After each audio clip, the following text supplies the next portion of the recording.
ॐ श्रीगणेशाय नमः। श्रीगुरुभ्यो नमः।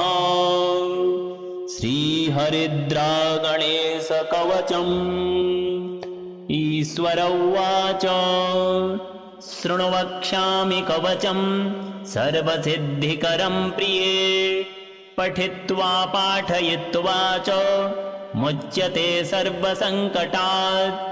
अज्ञात्वा कवचम् देवी गणेशस्य मनुं च वेद।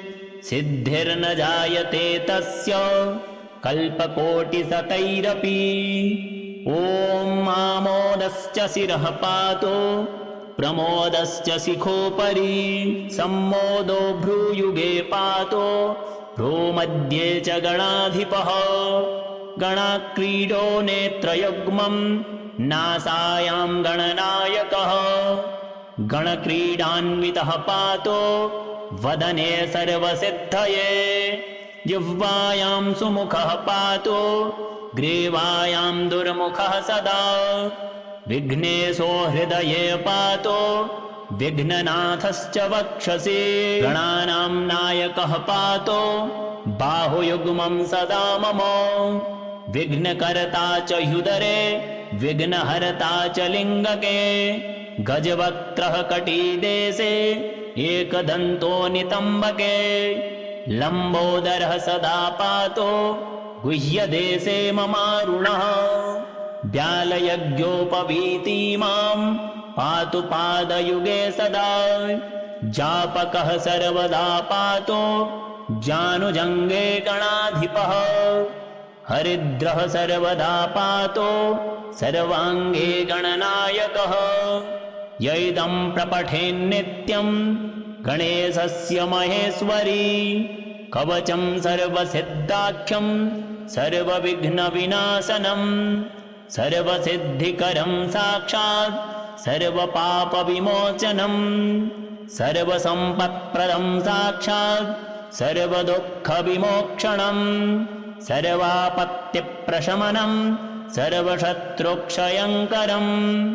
ग्रहपीडाज्वरारोगा ये चान्ये गुह्यकादयः। पठनाद्धारणादेव नाशमायान्ति तत्क्षणात्। धनधान्यकरं देवी कवचं सुरपूजितम्।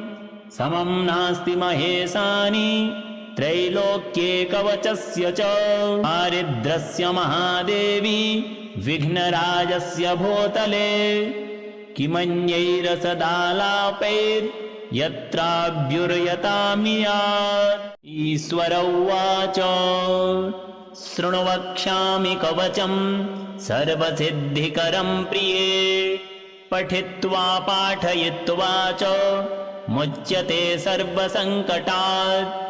अज्ञात्वा कवचम् देवी गणेशस्य मनुं च वेद। सिद्धिर्न जायते तस्य कल्पकोटिशतैरपि। ॐ आमोदश्च शिरः पातु प्रमोदश्च शिखोपरि। सम्मोदो भ्रूयुगे पातु भ्रूमध्ये च गणाधिपः। गणाक्रीडो नेत्रयुग्मम् नासायां गणनायकः। गणक्रीडान्वितः पातो वदने सर्वसिद्धये। जिह्वायां सुमुखः पातो ग्रीवायां दुर्मुखः सदा।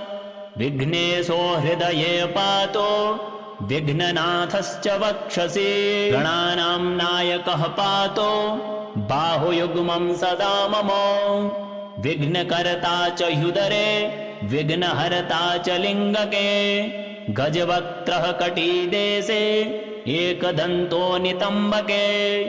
लम्बोदरः सदा पातो गुह्यदेशे ममारुणः। व्यालयज्ञोपवीतिमां पातु पादयुगे सदा।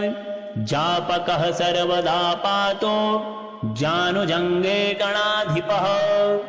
हरिद्रः सर्वदा पातो सर्वाङ्गे गणनायकः। य इदं प्रपठेन्नित्यं गणेशस्य महेश्वरी।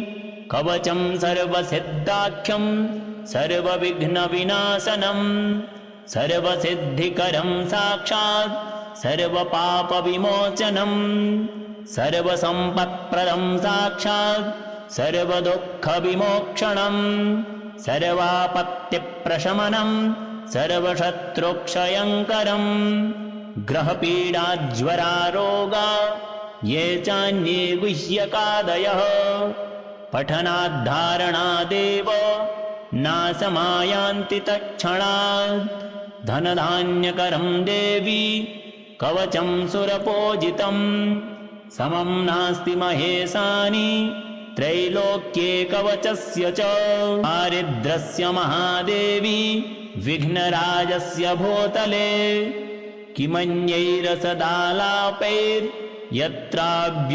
किमन्यैरसदालापैर्यत्राभ्युर्यतामियात् ईश्वर उवाच शृणु वक्ष्यामि कवचं सर्वसिद्धिकरं प्रिये पठित्वा पाठयित्वा च मुच्यते सर्वसङ्कटात् अज्ञात्वा कवचं देवी गणेशस्य मनुं च वेद सिद्धिर्न जायते तस्य कल्पकोटिशतैरपि ॐ आमोदश्च शिरः पातु प्रमोदश्च शिखोपरि सम्मोदो भ्रूयुगे पातु भ्रूमध्ये च गणाधिपः गणाक्रीडो नेत्रयुग्मं नासायां गणनायकः गणक्रीडान्वितः पातो वदने सर्वसिद्धये जिह्वायां सुमुखः पातो ग्रीवायां दुर्मुखः सदा विघ्नेशो हृदये पातो विघ्ननाथश्च वक्षसि गणानां नायकः पातो बाहुयुग्मं सदा मम विघ्नकर्ता च ह्युदरे विघ्नहर्ता च लिङ्गके गजवक्त्रः कटीदेशे एकदन्तो नितम्बके लम्बोदरः सदा पातो गुह्यदेशे ममारुणः व्यालयज्ञोपवीतिमां पातु पादयुगे सदा जापकः सर्वदा पातो जानुजङ्गे गणाधिपः हरिद्रः सर्वदा पातो सर्वाङ्गे गणनायकः यैदं प्रपठेन्नित्यं गणेशस्य महेश्वरी कवचं सर्वसिद्धाख्यं सर्वविघ्नविनाशनं सर्वसिद्धिकरं साक्षात् सर्वपापविमोचनं सर्वसम्पत्प्रदं साक्षात् सर्वदुःखविमोक्षणं सर्वापत्तिप्रशमनं सर्वशत्रुक्षयङ्करं ग्रहपीडाज्वरारोगा ये चान्ये गुह्यकादयः पठनाद्धारणादेव नाशमायान्ति तत्क्षणात् धनधान्यकरं देवी कवचं सुरपूजितं समं नास्ति महेशानि त्रैलोक्ये कवचस्य च दारिद्र्यस्य महादेवी विघ्नराजस्य भूतले किमन्यैरसदालापैर्यत्राभ्युर्यतामियात् ईश्वर उवाच शृणु वक्ष्यामि कवचं सर्वसिद्धिकरं प्रिये पठित्वा पाठयित्वा च मुच्यते सर्वसङ्कटात् अज्ञात्वा कवचं देवी गणेशस्य मनुं च वेद सिद्धिर्न जायते तस्य कल्पकोटिशतैरपि ॐ आमोदश्च शिरः पातु प्रमोदश्च शिखोपरि सम्मोदो भ्रूयुगे पातो भ्रूमध्ये च गणाधिपः गणाक्रीडो नेत्रयुग्मं नासायां गणनायकः गणक्रीडान्वितः पातो वदने सर्वसिद्धये जिह्वायां सुमुखः पातो ग्रीवायां दुर्मुखः सदा विघ्नेशो हृदये पातो विघ्ननाथश्च वक्षसि गणानां नायकः पातो बाहुयुग्मं सदा मम विघ्नकर्ता च ह्युदरे विघ्नहर्ता च लिङ्गके गजवक्त्रः कटिदेशे एकदन्तो नितम्बके लम्बोदरः सदा पातो गुह्यदेशे ममारुणः व्यालयज्ञोपवीति मां पातु पादयुगे सदा जापकः सर्वदा पातो जानुजङ्गे गणाधिपः हरिद्रः सर्वदा पातो सर्वाङ्गे गणनायकः य इदं प्रपठेन्नित्यं गणेशस्य महेश्वरी कवचं सर्वसिद्धाख्यं सर्वविघ्नविनाशनं सर्वसिद्धिकरं साक्षात् सर्वपापविमोचनं सर्वसम्पत्प्रदं साक्षात् सर्वदुःखविमोक्षणं सर्वापत्तिप्रशमनं सर्वशत्रुक्षयङ्करं ग्रहपीडाज्वरारोगा ये चान्ये गुह्यकादयः पठनाद्धारणादेव नाशमायान्ति तत्क्षणात् धनधान्यकरं देवी कवचं सुरपूजितं समं नास्ति महेशानि त्रैलोक्ये कवचस्य च दारिद्र्यस्य महादेवी विघ्नराजस्य भूतले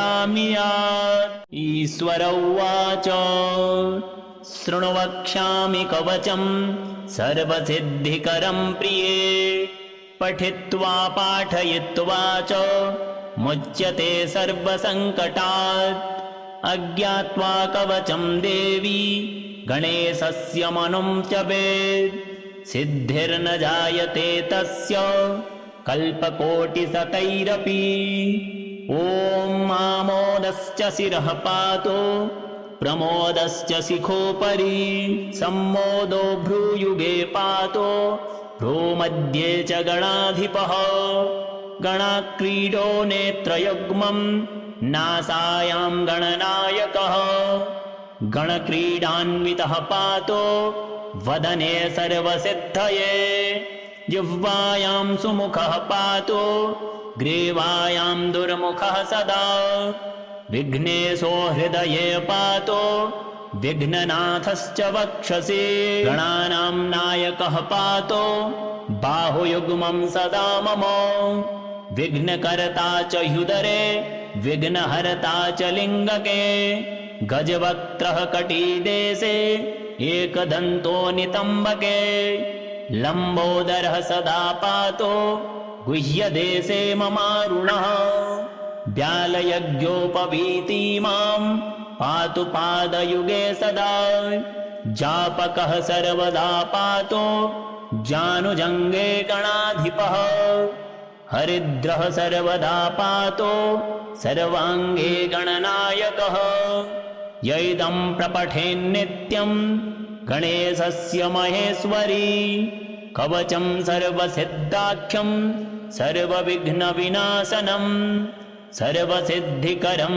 साक्षात् सर्वपापविमोचनं सर्वसम्पत्प्रदं साक्षात् सर्वदुःखविमोक्षणं सर्वापत्तिप्रशमनं सर्वशत्रुक्षयङ्करं ग्रहपीडाज्वरारोगा ये चान्ये गुह्यकादयः पठनाद्धारणादेव नाशमायान्ति तत्क्षणात् धनधान्यकरं देवी कवचं सुरपूजितं समं नास्ति महेशानि त्रैलोक्ये कवचस्य च दारिद्र्यस्य महादेवी विघ्नराजस्य भूतले किमन्यैरसदालापैर्यत्राभ्युर्यतामियात् ईश्वर उवाच शृणु वक्ष्यामि कवचं सर्वसिद्धिकरं प्रिये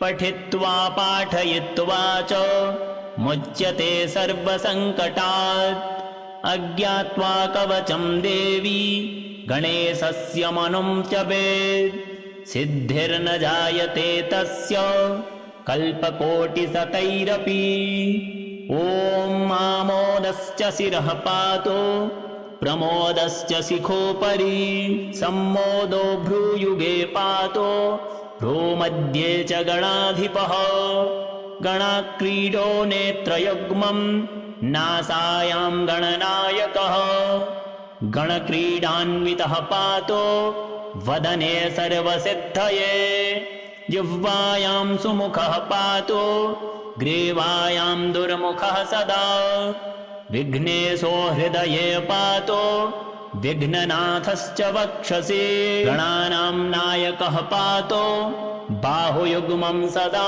मम विघ्नकर्ता च ह्युदरे विघ्नहर्ता च लिङ्गके गजवक्त्रः कटीदेशे एकदन्तो नितम्बके लम्बोदरः सदा पातो गुह्यदेशे ममारुणः व्यालयज्ञोपवीतिमां पातु पादयुगे सदा जापकः सर्वदा पातो जानुजङ्गे गणाधिपः हरिद्रः सर्वदा पातो सर्वाङ्गे गणनायकः यैदं प्रपठेन्नित्यं गणेशस्य महेश्वरी कवचं सर्वसिद्धाख्यं सर्वविघ्नविनाशनं सर्वसिद्धिकरं साक्षात् सर्वपापविमोचनं सर्वसम्पत्प्रदं साक्षात् सर्वदुःखविमोक्षणं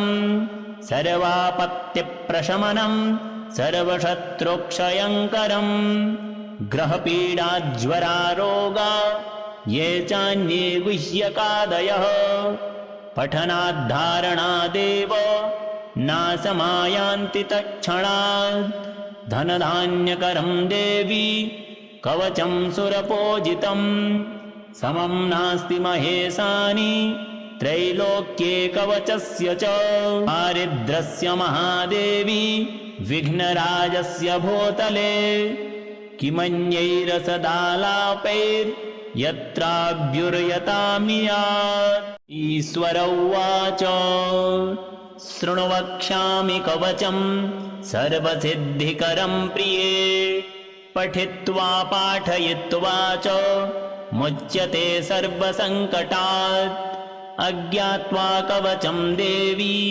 गणेशस्य मनुं च वेद सिद्धिर्न जायते तस्य कल्पकोटिशतैरपि ॐ आमोदश्च शिरः पातो प्रमोदश्च शिखोपरि सम्मोदो भ्रूयुगे पातो भ्रूमध्ये च गणाधिपः गणाक्रीडो नेत्रयुग्मं नासायां गणनायकः गणक्रीडान्वितः पातो वदने सर्वसिद्धये जिह्वायां सुमुखः पातो ग्रीवायां दुर्मुखः सदा विघ्नेशो हृदये पातो विघ्ननाथश्च वक्षसि गणानां नायकः पातो बाहुयुग्मं सदा मम विघ्नकर्ता च ह्युदरे विघ्नहर्ता च लिङ्गके गजवक्त्रः कटीदेशे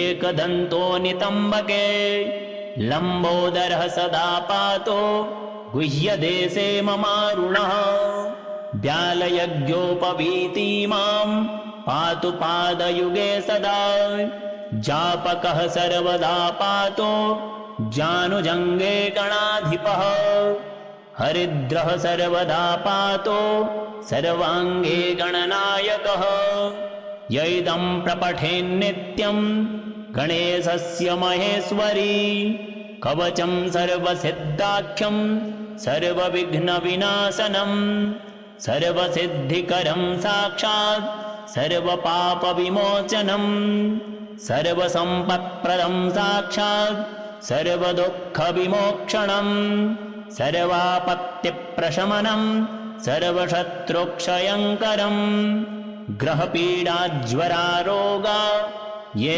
चान्ये गुह्यकादयः पठनाद्धारणादेव नाशमायान्ति तत्क्षणात् धनधान्यकरं देवी कवचं सुरपूजितं समं नास्ति महेशानि त्रैलोक्ये कवचस्य च दारिद्र्यस्य महादेवी विघ्नराजस्य भूतले किमन्यैरसदालापैर्यत्राभ्युर्यतामियात् ईश्वर उवाच शृणु वक्ष्यामि कवचम् सर्वसिद्धिकरम् प्रिये पठित्वा पाठयित्वा च मुच्यते सर्वसङ्कटात् अज्ञात्वा कवचम् देवी गणेशस्य मनुं जपेत् सिद्धिर्न जायते तस्य कल्पकोटिशतैरपि ॐ मामोदश्च शिरः पातु प्रमोदश्च शिखोपरि सम्मोदो भ्रूयुगे पातु भ्रूमध्ये च गणाधिपः गणाक्रीडो नेत्रयुग्मम् नासायां गणनायकः गणक्रीडान्वितः पातो वदने सर्वसिद्धये जिह्वायां सुमुखः पातो ग्रीवायां दुर्मुखः सदा विघ्नेशो हृदये पातो विघ्ननाथश्च वक्षसि गणानां नायकः पातो बाहुयुग्मं सदा मम विघ्नकर्ता च ह्युदरे विघ्नहर्ता च लिङ्गके गजवक्त्रः कटीदेशे एकदन्तो नितम्बके लम्बोदरः सदा पातो गुह्यदेशे ममारुणः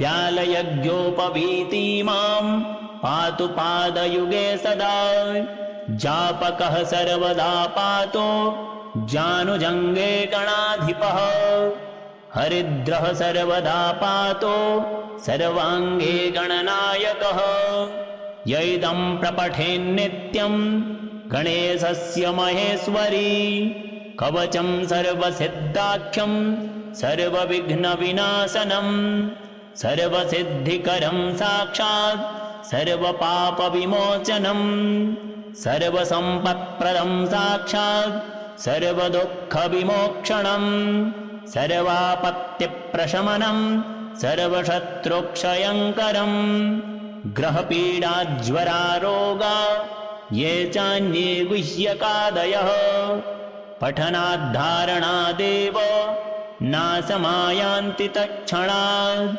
धनधान्यकरं देवी कवचं सुरपूजितं समं नास्ति महेशानि त्रैलोक्ये कवचस्य च दारिद्र्यस्य महादेवी विघ्नराजस्य भूतले किमन्यैरसदालापैर्यत्राभ्युर्यतामियात् ईश्वर उवाच शृणु वक्ष्यामि कवचम् सर्वसिद्धिकरम् प्रिये पठित्वा पाठयित्वा च मुच्यते सर्वसङ्कटात् अज्ञात्वा कवचम् देवी गणेशस्य मनुं जपेत् सिद्धिर्न जायते तस्य कल्पकोटिशतैरपि ॐ मामोदश्च शिरः पातु प्रमोदश्च शिखोपरि सम्मोदो भ्रूयुगे पातो भ्रूमध्ये च गणाधिपः गणाक्रीडो नेत्रयुग्मं नासायां गणनायकः गणक्रीडान्वितः पातो वदने सर्वसिद्धये जिह्वायां सुमुखः पातो ग्रीवायां दुर्मुखः सदा विघ्नेशो हृदये पातो विघ्ननाथश्च वक्षसि गणानां नायकः पातो बाहुयुग्मं सदा मम विघ्नकर्ता च ह्युदरे विघ्नहर्ता च लिङ्गके गजवक्त्रः कटीदेशे एकदन्तो नितम्बके लम्बोदरः सदा पातो गुह्यदेशे ममारुणः व्यालयज्ञोपवीतिमां पातु पादयुगे सदा जापकः सर्वदा पातो जानुजङ्गे गणाधिपः हरिद्रः सर्वदा पातो सर्वाङ्गे गणनायकः यैदं प्रपठेन्नित्यं गणेशस्य महेश्वरी कवचं सर्वसिद्धाख्यं सर्वविघ्नविनाशनं सर्वसिद्धिकरं साक्षात् सर्वपापविमोचनं सर्वसम्पत्प्रदं साक्षात् सर्वदुःखविमोक्षणं सर्वापत्तिप्रशमनं सर्वशत्रुक्षयङ्करं ग्रहपीडाज्वरारोगा ये चान्ये गुह्यकादयः पठनाद्धारणादेव नाशमायान्ति तत्क्षणात् धनधान्यकरं देवी कवचं सुरपूजितं समं नास्ति महेशानि त्रैलोक्ये कवचस्य च दारिद्र्यस्य महादेवी विघ्नराजस्य भूतले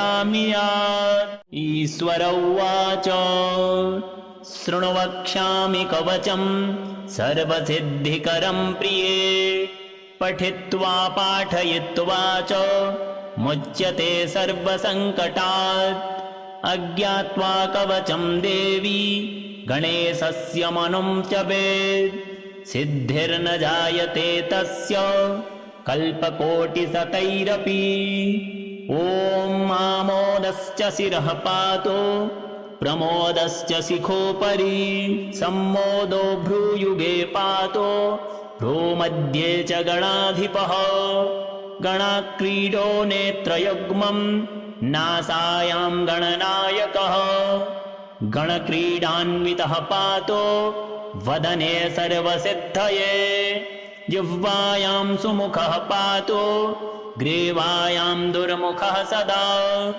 विघ्नेशो हृदये पातो विघ्ननाथश्च वक्षसि गणानां नायकः पातो बाहुयुग्मं सदा मम विघ्नकर्ता च ह्युदरे विघ्नहर्ता च लिङ्गके गजवक्त्रः कटीदेशे एकदन्तो नितम्बके लम्बोदरः सदा पातो गुह्यदेशे ममारुणः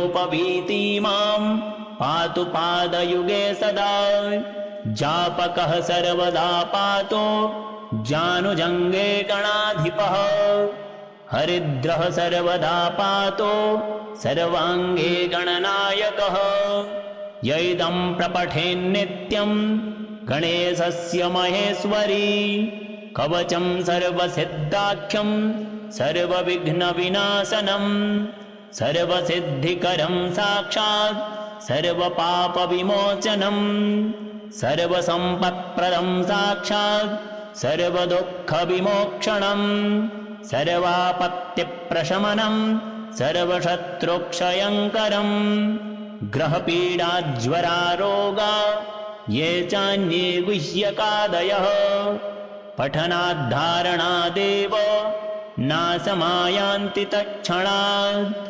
धनधान्यकरं देवी कवचं सुरपूजितं समं नास्ति महेशानि त्रैलोक्ये कवचस्य च दारिद्र्यस्य महादेवी विघ्नराजस्य भूतले किमन्यैरसदालापैर्यत्राभ्युर्यतामियात् ईश्वर उवाच शृणु वक्ष्यामि कवचं सर्वसिद्धिकरं प्रिये पठित्वा पाठयित्वा च मुच्यते सर्वसङ्कटात् अज्ञात्वा कवचं देवी गणेशस्य मनुं च वेद सिद्धिर्न जायते तस्य कल्पकोटिशतैरपि ॐ आमोदश्च शिरः पातो प्रमोदश्च शिखोपरि सम्मोदो भ्रूयुगे पातो भ्रूमध्ये च गणाधिपः गणाक्रीडो नेत्रयुग्मं नासायां गणनायकः गणक्रीडान्वितः पातो वदने सर्वसिद्धये जिह्वायां सुमुखः पातो ग्रीवायां दुर्मुखः सदा विघ्नेशो हृदये पातो विघ्ननाथश्च वक्षसि गणानां नायकः पातो बाहुयुग्मं सदा मम विघ्नकर्ता च ह्युदरे विघ्नहर्ता च लिङ्गके गजवक्त्रः कटिदेशे एकदन्तो नितम्बके लम्बोदरः सदा पातो गुह्यदेशे ममारुणः व्यालयज्ञोपवीति मां पातु पादयुगे सदा जापकः सर्वदा पातो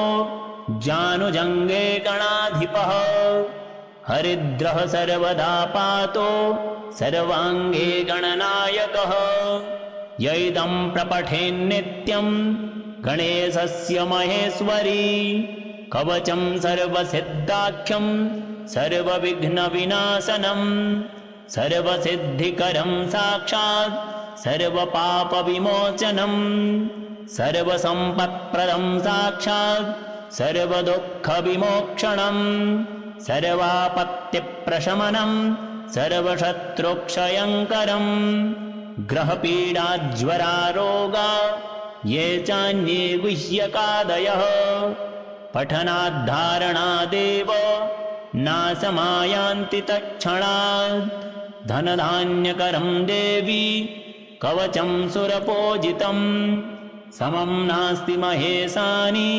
त्रैलोक्ये कवचस्य च दारिद्र्यस्य महादेवी विघ्नराजस्य भूतले किमन्यैरसदालापैर्यत्राभ्युर्यतामियात्।